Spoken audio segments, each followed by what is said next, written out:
Vaxtınız xeyirli olsun değerli Magnum izləyicilərimiz. Sizler için bugün de sırf ayırmışam bu çəkilişləri. Gördüğünüz gibi o böyle güzel jiletkalar.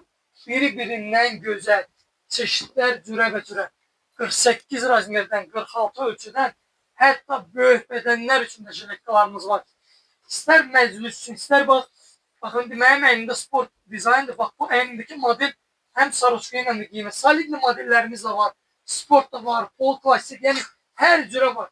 Hamısı biri-birindən güzel. Çeşitlerimiz yani çoktur. Gösterip yani çekilişe çattıra bilmərəm belki de. İster deri model, ister yani parka, ister spor.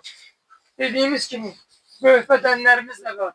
3 x'den demək olar ki 110 kilodan 150 kilo kimi varımızdır. Sizin nəzərinizə çatdırım ki, hətta bunlar belə, ister yaz, kış, payız, asin, bisin, hamısı sizler için 50% indirimden. Sen kimi gözləyirsən?